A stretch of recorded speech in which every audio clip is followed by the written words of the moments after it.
Okay, good morning. This is the Interviews with Adlerians, and we are with Terry Kottman. I'm really excited that Terry is going to do this interview with us today. I have a couple of interesting questions, some that will be good for counselors or teachers, and some that might be of use to parents. So if you could, Terry, please introduce yourself and give us a little background on how you started Adlerian play therapy, because correct me if I'm wrong, but I think you began with working with adults, right? Oh, yes, and my I used to be a special ed teacher. And so why I actually went back to get my doctorate was that I felt like I couldn't help the children that I was working with in ways I wanted to be helpful to them. I didn't know enough other than behavior modification. And so I actually started in the doctoral program as a vehicle for learning how to interact with kids better, but I was also counseling adults at the time. And I was by the time I progressed into the doctoral program, because I had to take a whole bunch of classes to get into the doctoral program because neither one of my masters is in counseling. I was actually a junior high school counselor. And so I was working with teens primarily and some adults. And the program that I wanted to attend was the University of North Texas. And their specialty is actually play therapy, but I did not know about play therapy when I started their program. I just knew that I felt comfortable with the professors. I liked the program. And so that was why I went to North Texas, not because I was trying to become a play therapist, because I actually didn't, again, I didn't know about play therapy. And so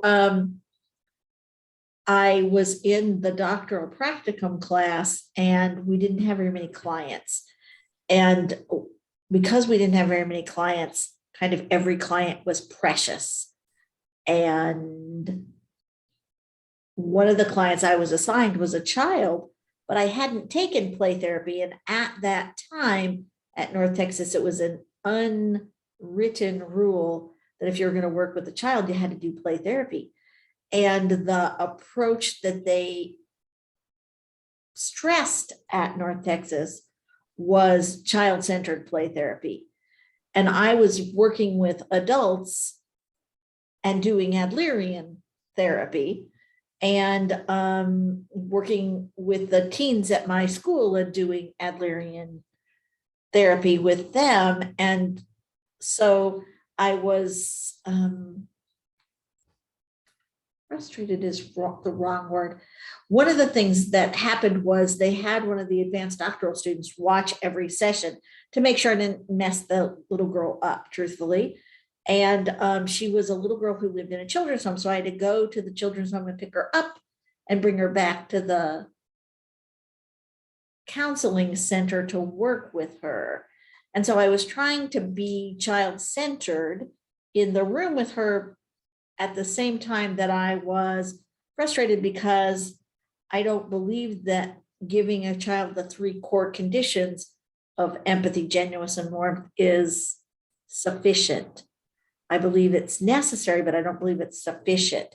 And so I was kind of bored and I was kind of frustrated.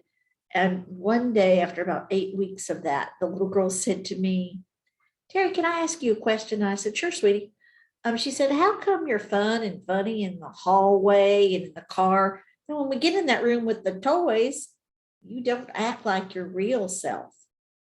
And I thought, so this little 8-year-old girl who's experienced trauma after trauma after trauma is both wiser than I am and smarter than I am, because what I'm doing is I'm abandoning what I believe about people and how they change and trying to please my supervisor, trying to please the program. And so I talked to Joanna White, who was my major professor at the time, and she was a play therapist and she is Adlerian, but she was doing child-centered play therapy. And she said, "Well, if you want to figure out how to integrate Adlerian ideas and Adlerian techniques into play therapy, I will support you, which was super cool. And I didn't realize necessarily then the political ramifications of her saying that. And so I started playing with integrating Adlerian concepts and Adlerian techniques and Adlerian skills into play therapy. And that's what I wrote my dissertation on. And that's, I started doing workshops on it. And then I thought, in my head, I have a book in there somewhere. So I think I'll write it. So I sent out proposals to 30 publishers and got rejected by 29 of them. And the American Counseling Association said yes. So that was the first edition of Partners in Play. Wow. I love that story with the little girl. When I was listening to your podcast with Allison Schaefer and you told that story, I was smiling so much because I thought about how, it's not just like that for kids, it's with adults too. When you work with adults, I know sometimes and I know you can't be 100% yourself because you are working, you are, focusing in a different way, but finding that balance of being genuine. And kids really they know when you've changed, even when you're acting a different way in front of like their grandparents, or you're acting a different way in front of dad, or, whoever it is, they pick up on it and they're like, what are you up to? And they'll really call you out on it, which I think is so interesting. And, I love how you've talked about kind of getting on the level of the kids and playing what they want to play and doing what they want to do and sort of being involved in that way. Which when I was again listening to that podcast, it got me thinking, because a lot of times, and I work with adults and teenagers, is the parents will say, I just don't know how to connect with my kid. I don't want to play Barbies. I get bored. And we're so distracted by so much stuff. Like the kids might start playing and it's, hey, that's my time to write some emails, or that's my time to fold the laundry and I'm busy now. And so what would be your advice on helping parents to kind of implement some of that connection through play? Well, part of my advice is the laundry and the emails don't matter as much as your kid matters. My son likes to play, well, he's 27 now, but he still likes to play video games. I do not like video games.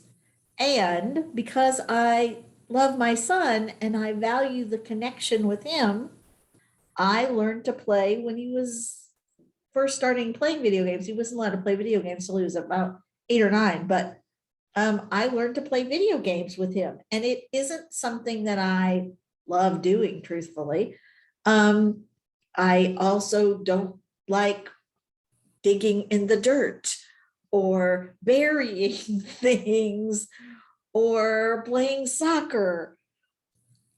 And I did all of those things because I care about my son.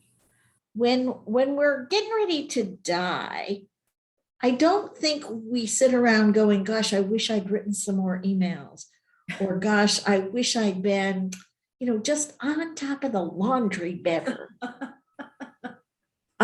What I think what you think about is the connections that you had and savored, and maybe the connections that you missed and wish you had more of. I can remember I read a book when Jacob was 7 or 8. I read a book that's called The Fourfold Way. And it's by a woman named Angeles Ariane. She was a cultural anthropologist. And one of the things she said is that in life, if we want to have like positive relationships and like a healthy, well-balanced life, one of the things we have to do is we have to show up and choose to be present. And I think a lot of parents don't choose to be present with their children. They don't stop thinking about their grocery list or the fight they had with their spouse, or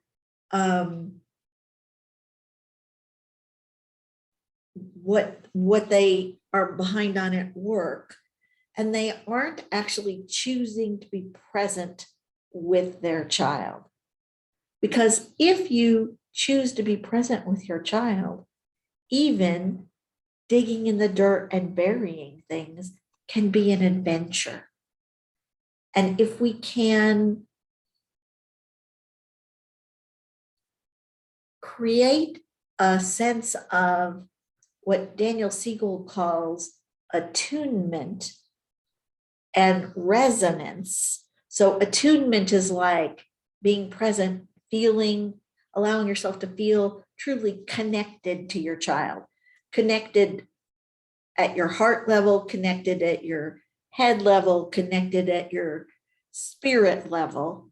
If we cultivate that and we slow down enough, or we speed up enough to be truly present with our child, and we do what Adler talked about when he talked about empathy.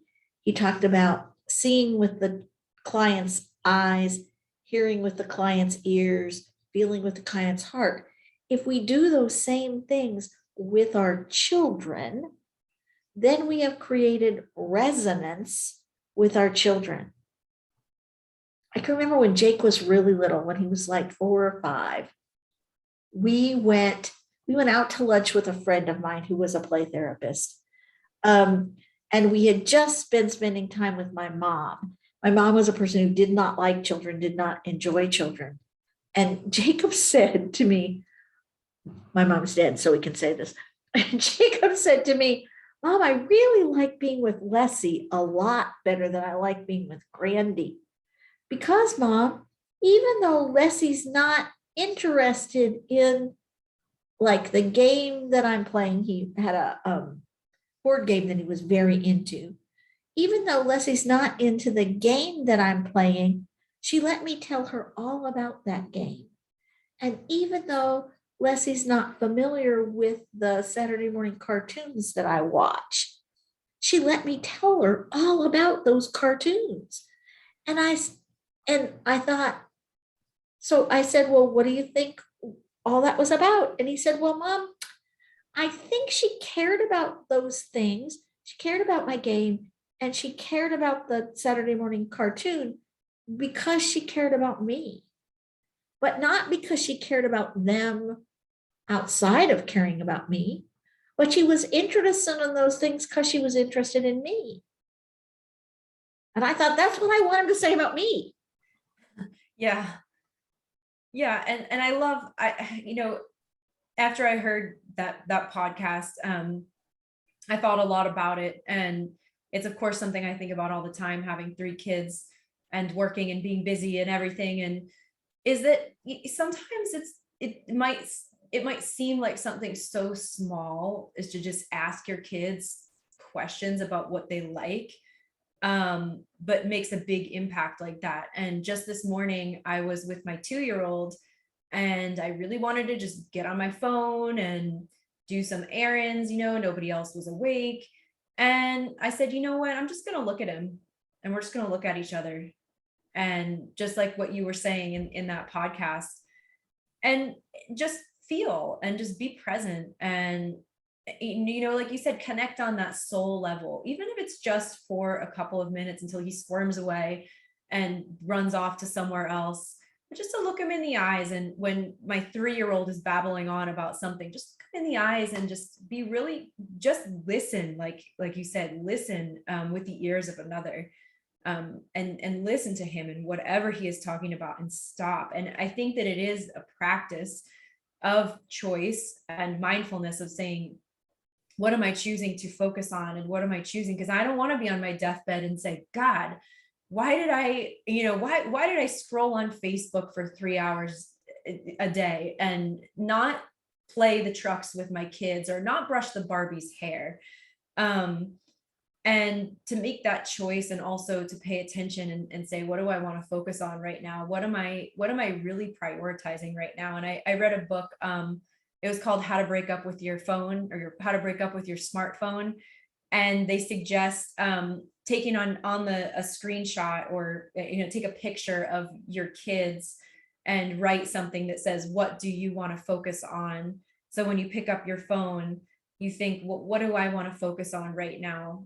And we're kind of battling against a lot of that stuff, and so I appreciate those tips so much. And one of the things I use when I work with adults is I talk to them about, when you say yes to something, you are always saying no to something, at least one other thing. So if I say yes to talking to you this morning, I say no to answering, hey, Nikki, I can't talk. I'm Zooming with somebody. Bye, love you. Oh, great. Okay, bye. If I say yes to answering Nikki, which I didn't do on purpose, actually, I was trying to shut her off, I said no to staying present with you. If I say staying present with you, and I'm actually good at cell phones, I could have just turned the ringer off. Every time you say yes to something, you say no to something else. And every time you say yes to something, you get to say no to something else. And part of what I want to teach my adult clients and my teen clients and some of my older kid clients even, is to be intentional about their yeses and their nos.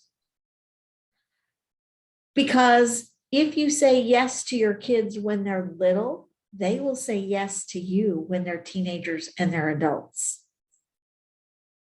If you say yes to doing Facebook for 3 hours or even 1 hour instead of hanging out with your child, so you say no to your child and yes to Facebook, I don't think Facebook's going to be particularly sustaining to you when, like, as time passes. It's not exactly a gives you something back. yeah. So my next question is leading back into the play therapy room. What would you say are the essential toys or games that a play therapist should have, an Adlerian play therapist should have in their playroom? Well, I don't think you need any games. I do have some games, like board games, but I don't think you need board games. I don't think any board games are essential. I think you need like a doctor kit. You need fake telephones or like old cell phones. You need family toys. You need family toys that are people. You need family toys that are like animals, or I like puppets. I don't think you need puppets, but I'm big into puppets. You need some kind of art supplies, because there are lots of kids who express themselves through art better than through words. I have musical instruments in my playroom because I have children who communicate better through music or better through movement or dance than they do through words. So those are things that I think are pretty important. What else would be? I have a house. I actually have 2 houses in case I'm working with kids whose parents are not together anymore. So I have 2 houses in my playroom. I don't think you absolutely need that. I also have a jail and a schoolhouse and a castle. Again, not things you absolutely need. And they invite children to play about things that are important to them. The other thing is, if you're working with kids who come from lower socioeconomic status families and even higher socioeconomic status families, I think having like money and a cash register is helpful. It's, again, not necessarily essential. I guess the essentials are family, people, family, animals, art stuff, music stuff, cell phones, doctor kit. So you don't necessarily need this whole massive playroom of toys and No, you don't actually. I for years and years and years have volunteered at a local elementary school. And when I first started volunteering at the elementary school, the school counselor had this little tiny office that actually was made out of a closet. And there was no room in her office for me to work. So I would bring a canvas bag about this big, actually, of toys and art supplies. I would bring that to the school and I would sit on the floor in the antechamber of the elevator. And that's where I would do play therapy. And if at one point we had a kid who was in a wheelchair, and so I couldn't use the antechamber of the elevator because she was coming in and out of the elevator. And so I just sat in the hallway. Not exactly great for confidentiality, but most other people don't understand the play anyway. And I would say to kids and their parents, are you okay if we play out in the hallway? And I've never had a kid say no. As long as a grown-up is willing to play with them. So oh, you don't need a lot of stuff. that's what I'm wondering, because someone like me, I'm wondering what would your advice be, because I've worked with adults and I get a lot of calls about kids, and I'm thinking, God, I would really like to work with kids, but I have no experience, I have no training. So what direction would someone like me go in if I would want someone who has been working with adults would like to start to work with kids and learn Adlerian play therapy? Well, I think you need training. Yes. Because play therapy involves a paradigm shift. So to switch from thinking of the communication and the vehicle for communication as words and switch it over to think about the vehicle of communication is what you're doing. So not even necessarily play per se, but what you're doing. Scott Revere, who's another play therapist, calls that mechanical communication. So to make that paradigm shift really requires some training and some thinking about it. Obviously, you could come to the play therapy conference. Every October, there's a play therapy conference. I run a training center for Adlerian play therapy called the League of Extraordinary Adlerian Play Therapists. And I don't teach very much anymore. And there are lots of people who I've trained to teach Adlerian play therapy who work for LEPT. And so that's a thought. You could come at the NASAP conference. We are doing a couple of different workshops. Nikki Paulai and I are doing a workshop on family play therapy, and Erica Wassenaar is doing another workshop, and that's a fundamentals of Adlerian play therapy. I think she's doing it by herself, actually. Anyway, so those are there's lots of training opportunities. You could go just do a search on training in Adlerian play therapy. I, of course, think LEPT is the best training in Adlerian play therapy. Yeah. I didn't know there were other trainings in Adlerian play therapy other than yours. There are other people because Adlerian play therapy is the third most widely used approach to play therapy in the United States, at least. There are other people who I haven't trained who teach Adlerian play therapy. Okay, so we've got LEPT, we have your training, we have the play therapy conference, and we have NASAP. Those are all great, and I'll be at NASAP, so it's perfect. Oh, and quite frequently I teach in Ikasi. I'm teaching in Ikasi in the Netherlands. I'm teaching Adlerian play therapy this summer.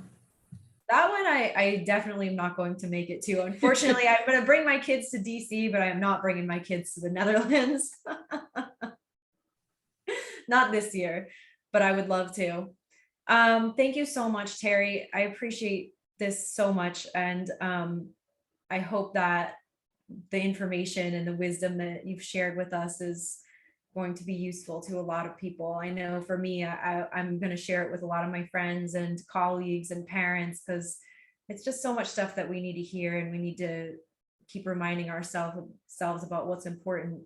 And I'll put in your information and how to get in touch with you if anybody has any questions, if that's okay. Fine. And I look forward to seeing you at NASAP in, I guess, about a month. Yeah. All right, I'm going to turn the recording off.